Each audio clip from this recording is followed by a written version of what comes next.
Bonjour à tous et bienvenue dans le podcast du livre à venir. Je suis Steven Corvès et on va parler euh, des problèmes qui sont liés à l'édition, à la réalisation, à l'écriture d'un premier ouvrage ou la publication d'un premier texte. Alors il y a une distinction à faire entre tout ça. Alors je vais souvent faire référence ici à quelqu'un d'important qui est François Bon.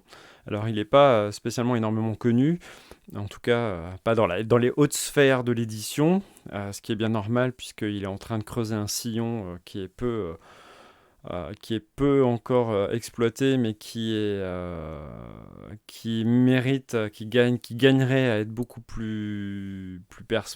en tout cas beaucoup mieux perçu, parce que il y a une opposition qui se fait malheureusement entre les éditeurs traditionnels et l'édition et le principe même de publication actuellement. Alors là où je voulais en venir aujourd'hui, c'était sur les questions de la publication. Qu'est-ce que ça veut dire être publié aujourd'hui?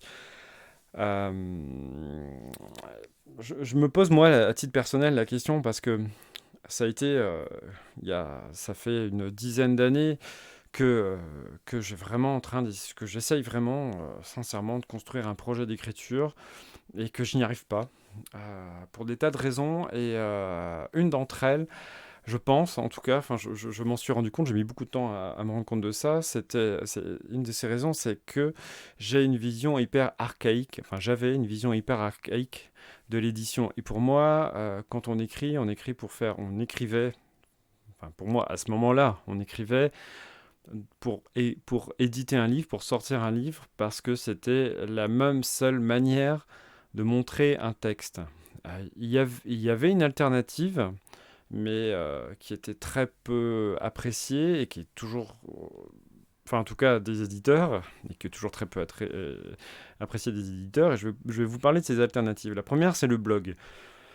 Quand j'ai commencé à envisager réellement de faire un livre, bah, par défaut, je suis passé par le blog, parce que c'était mon seul, à mon goût, c'était mon seul espoir de pouvoir montrer mes textes. Alors j'écris des textes j'ai ce blog, le blog de Film Mince et de Singe, ça doit faire depuis 2006 que je l'ai. Je commençais à écrire des choses, alors très maladroitement, mais au moins je le faisais. Parfois, je suis même étonné le fait que j'osais quand même le faire malgré l'orthographe déplorable, malgré des choses assez vraiment mauvaises. Bah, n'empêche qu'il y avait quand même des qualités parce que tout simplement j'osais ce que j'ai perdu au fur et à mesure. Mais après, pour des questions dans lesquelles je ne rentrerai pas, en tout cas pas maintenant. Questions qui ont des incidences quand même sur l'écriture et tout ça, mais je vais pas rentrer dans le détail maintenant, mais c'est assez marrant, parce qu'il y avait justement cette vision du blog, c'est par défaut, donc finalement j'ai fini par l'abandonner, pour plusieurs raisons, parce que d'une part, pour moi, c'est pas ce que je voulais, moi je voulais enfin sortir un livre, et donc j'ai fini par perdre un petit peu ce truc, et aussi parce que j'étais très peu suivi. Et ça aussi, c'est un problème. C'est pas le problème n'est pas d'être peu suivi. Du point de vue rationnel, ça, c'est quelque chose que j'ai toujours su, mais que j'ai toujours eu du mal à accepter parce qu'il y a quelque chose, une partie de moi qui ne voulait pas accepter le fait que, bah, à un moment donné, il faut accepter aussi de ne pas être suivi. On écrit et on le fait pour soi, en fait. Enfin, à un moment donné, il faut être égoïste, en fait, faire ce genre de travail pour soi et accepter qu'on ne sera pas suivi. Après, c'est pas qu'une question de chance, parce qu'après, il y a une démarche à faire. Et ben, il faut aller vers les gens, il faut leur montrer, il faut leur dire, bah, on fait ça. Alors, pas comme des gros bourrins, parce que sinon on est sûr de se faire jeter. Et puis, voilà, quelqu'un vient me voir, hey, mon texte il est super, faut que tu ailles le lire. Non, évidemment, je vais pas le lire. Mais il y a des manières d'aborder les gens, de faire en sorte qu'ils s'intéressent à ce que vous faites, qui sont un peu plus délicates. J'en parlerai peut-être, parce que dans certains cas, en tout cas, moi j'ai quelques petites choses qui ont fonctionné, mais c'est pas non plus l'objet de ce podcast. Donc j'avais cette vision ancienne de la publication, et évidemment elle était fausse, parce que au fur et à mesure, j'ai mis du temps à me rendre compte que le livre n'est pas une fin en soi. Et ça, c'est hyper important. Et c'est pour ça aussi peut-être que le titre de ce podcast est un petit peu trompeur. Alors, je le changerai peut-être du coup. Mais il faut vraiment avoir en tête, ce n'est pas une fin en soi. Je- et, et ça, il faut l'avoir en tête en fait. Il faut vraiment que ça soit ancré, que ça. voilà, que ça imprègne le cerveau autant que le corps et que ça soit définitif. Non, le livre, c'est une manière de publier, c'est une alternative à la publication, c'est une des alternatives de la publication et non pas une alternative à la publication, parce que la publication en soi, c'est un terme. Alors, je vous avoue que je suis pas allé voir l'étymologie. Est-ce que ça concernait que les livres au départ et tout? J'en sais rien du tout, donc peut-être. Mais en tout cas, maintenant, on peut étendre ce qu'il y a derrière la publication, ce qu'il y a derrière le terme de publication, on peut l'étendre à d'autres formes de publication. Le blog en est une, et c'est une forme assumée. Maintenant, il y a de nombreux auteurs qui sont absolument pas connus du tout, qui sont lus par 30 personnes, et qui font des choses très bien. Et qui font des choses qui, à mon avis, valent autant enfin, en termes de qualité ou en termes d'intérêt, en tout cas, ça vaut autant que certains best-sellers. Bon, après, qui se vendent aussi pour d'autres raisons. Donc, voilà, à la limite, c'est pas comparable forcément, mais qui ont tout à fait, qui ont autant de valeur littéraire que des bouquins qui concourent à des concours. Voilà, c'est vraiment pas le souci, mais ils publient sur blog. Parfois, ces blogs aboutissent à des romans, enfin pas des romans, à des livres papier. Alors, j'en ai pas d'exemple en tête, mais il y a des choses qui me viendront sûrement. Alors, j'ai des exemples, mais c'est en version bande dessinée, donc c'est peut-être pas forcément tout à fait la même chose, mais pourtant ça va avec, hein. Pour ceux qui connaissent le blog de Laurel, par exemple, une dessinatrice qui vit actuellement aux États-Unis et qui a un blog depuis des années, les publications ne sont pas venues immédiatement, hein. Ça a été au bout d'un moment, il y a eu une première édition de ce qu'elle faisait, et c'était la même chose. Et ensuite, au départ, c'est mon publication blog, et puis après, elle a écrit différemment pour à la fois une publication blog et une publication papier, mais c'était plus l'édition papier n'était plus une édition des articles du blog, mais une édition du propos du blog. Donc c'était intéressant. Boulet, c'est ce qu'il a fait aussi. Lewis Trondheim aussi.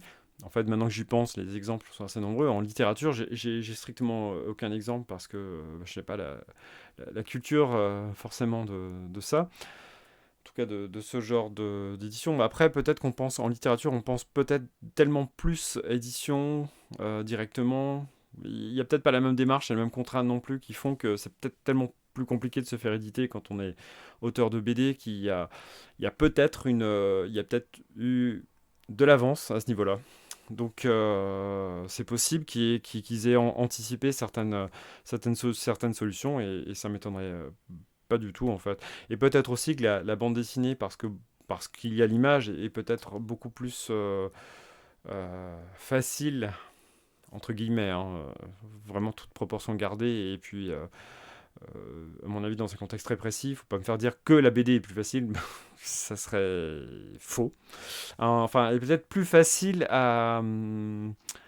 comment dire, à montrer sur Internet parce qu'il y a le côté visuel, tout simplement. C'est comme une photo se partage beaucoup plus facilement, ben, peut-être qu'une BD se partage plus facilement. Mais bon, c'est très spéculatif, j'en sais rien du tout en fait. Mais toujours est-il que je commence à me dire qu'il y a peut-être eu un petit peu de. Il y a peut-être un temps d'avance. Bon, après, c'est peut-être aussi beaucoup plus grand public que certains auteurs qui publie sur blog aussi. Il y a peut-être ça. C'est peut-être beaucoup plus spécifique pour un auteur strictement littéraire que. C'est peut-être tellement spécifique voilà, que le public est aussi à la base beaucoup plus restreint. Parce que les personnes dont je vous ai cité les noms, que ce soit Trondheim, que ce soit Laurel ou que ce soit ça y est, j'ai oublié Boulet, bon c'est pas mainstream mais c'est beaucoup plus en tout cas beaucoup plus étendu. Bon bref, tout ça c'était pour dire par rapport ça m'a permis de me rendre compte de ça. Donc toujours est-il que la publication blog existe et elle est réelle en fait. Il faut vraiment se dire je publie sur un blog et c'est la forme, c'est le blog en fait, c'est ça la publication. Alors évidemment, ça ne sera pas mis en valeur comme ça devrait, parce qu'il y a comment dire, des réticences institutionnelles qui font que bah, ça n'est pas mis en valeur comme ça le devrait. Il y a aussi des réticences de la part du public, forcément, quand on vous montre le livre ou quand on le fait passer. Après, c'est pas forcément une volonté, c'est aussi l'imaginaire, pas un imaginaire collectif, mais on va dire un a priori assez global, général sur le livre qui fait que c'est vraiment le support ultime. Euh, la preuve, hein, j'en suis pas encore sorti, et pourtant je sais très bien qu'il faut que j'en sorte. Euh, Ça fait qu'on est beaucoup moins enclin à lire facilement du blog. Alors on en lit, bien sûr, il y a de très bons auteurs de blog qui font des choses très bien, mais c'est... voilà. Après, le blog est en perte de vitesse aussi, et nombreux sont les blogueurs à s'en rendre compte, et on se tourne de plus en plus vers YouTube. Et c'est une autre forme de publication YouTube. Ça, j'y reviendrai, je ne vais pas m'étendre non plus longtemps là-dessus, mais ça, c'est un mode de publication que j'ai découvert très récemment, que je mets longtemps à appréhender. Donc ma chaîne YouTube a d'abord été créé pour justement utiliser ce support comme support de publication. Alors YouTube, on met pas un texte qu'on fait défiler sur les images. Vous pourrez aller voir, il y a dans la catégorie chaîne recommandée, il doit y avoir, j'ai dû mettre, ou chaîne amie sur ma chaîne YouTube, j'ai dû mettre un petit panel de choses, et c'est loin d'être les seuls, hein. Il y a des tas de chaînes que je ne regarde pas forcément régulièrement et qui sont très bien et que j'apprécie aussi, parce que question de temps. Mais YouTube aussi, c'est une forme de littérature, c'est une forme de publication de littérature, sauf que ben, ça prend une autre forme, ça prend la forme d'un texte qu'on dit sur des images, ça prend la forme d'un texte écrit qui défile avec des images, ça peut prendre la forme d'images fixes, enrobées, on va dire, par un texte. Alors parfois il y a la musique, en ce qui me concerne, je mets le tout, mais là il y a beaucoup de questionnements à ce propos qui sont en cours. Il y a aussi de l'improvisation. Je vous conseille, alors je sais plus si c'est le nom, si sa chaîne YouTube porte son nom, mais il y a Hervé Loire qui fait quelque chose de formidable là-dessus, qui est une capacité d'improvisation absolument géniale, et qui crée vraiment le texte. Le texte au moment de le dire, bah, c'est de l'improvisation, quoi. Et voilà, et on a plein de modes de publication complètement différents. Tout comme là, ce que je suis en train de faire, le podcast, c'est un mode de publication d'un article que j'aurais très bien pu faire pour un blog. Là, il vient d'avoir une petite coupure. Je vais peut-être me perdre un petit peu dans mes pensées, parce que je ne sais plus où exactement j'en étais arrivé. Mais pendant que je parlais, il y a le chat qui est arrivé, qui a commencé à gratter à la porte et à miauler parce qu'il voulait rentrer. Donc il a fallu que j'intervienne parce que c'était pas tout à fait le moment. Donc je parlais de publication, je parlais d'improvisation, j'expliquais que le podcast, pardon, c'était une autre forme de publication d'un blog. Tout comme le blog est une autre forme de publication d'un livre. Après, il y a la question d'œuvre finie, il y a la question le blog est beaucoup plus fragmentaire, il est beaucoup plus, enfin, visuellement, il est beaucoup plus difficile à percevoir un ensemble d'articles comme une œuvre terminée, à moins d'avoir un site vraiment dédié à quelque chose. Donc c'est encore différent. Enfin, une œuvre terminée. Un livre, beaucoup de livres ne sont pas vraiment des œuvres terminées. Il y a très souvent je parle pas forcément que du roman, hein, mais il y a très souvent des fins ouvertes ou des choses qui font que on est vraiment dans le fragment. Le livre en lui-même est un fragment de quelque chose de plus vaste, mais qui n'existe pas. Mais n'empêche qu'il existe l'ouvrage, le livre physique, qui délimite le propos, qui délimite au début, qui délimite à la fin. Donc c'est encore différent. Et virtuellement, elle est peut-être plus difficile à percevoir sur le blog. Mais bon, là, je parlais surtout de YouTube pour expliquer que c'était une autre manière de publier. Donc voilà. Je pense que c'est pas mal pour aujourd'hui. De toute façon, on aura peut-être l'occasion d'y revenir sur cette notion de publication. Mais je trouvais ça important parce que cette question du livre à venir, eh ben, elle est délicate parce qu'en fait, elle consiste aussi à faire un choix qui est un choix peut-être presque régressif. Alors, pas forcément, évidemment, là, je suis peut-être dans l'extrême, mais il y a un côté régressif à se dire, bah, j'admets la modernité, j'admets que la publication peut se faire sur YouTube, j'admets qu'elle se fait ou d'autres supports de vidéo, hein, bien sûr. J'admets qu'elle puisse se faire par podcast, j'admets qu'elle puisse se faire par blog, j'admets qu'elle puisse se faire de différentes façons, j'admets que la performance peut être ponctuelle et éphémère, je sais pas, il y a peut-être... d'une certaine manière, le théâtre d'improvisation, il y a de ça aussi, hein, il y a de ce côté publication. Bah, après, dans la publication, il y a aussi l'idée d'un support, donc c'est encore différent, mais bon, après, moi, je n'ai pas étudié la question suffisamment en profondeur pour pouvoir enlever complètement la chose de l'équation.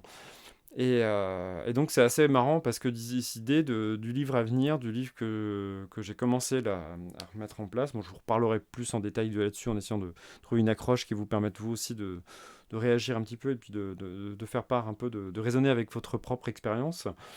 Mais c'est assez rigolo en fait finalement. S'il y a le fait d'être encore dans cette obstination du livre à venir, c'est ce petit truc de la publication ancienne, archaïque.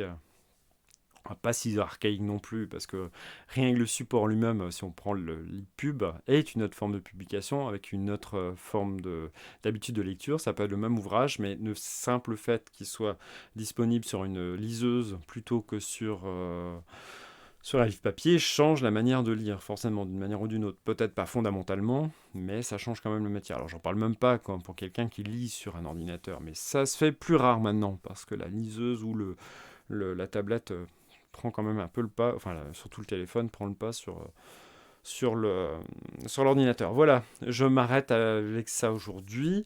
N'hésitez pas à poser des questions, n'hésitez pas à réagir, à faire part de vos témoignages. Dans la mesure du possible, eh ben, si vous l'enregistrez sur audio, ben, je pourrais le rajouter au prochain podcast dès qu'il y aura du neuf. Voilà, pour l'instant c'est très modeste, donc je peux me permettre de prendre quasiment tout, voilà, à partir du moment où c'est pas n'importe quoi.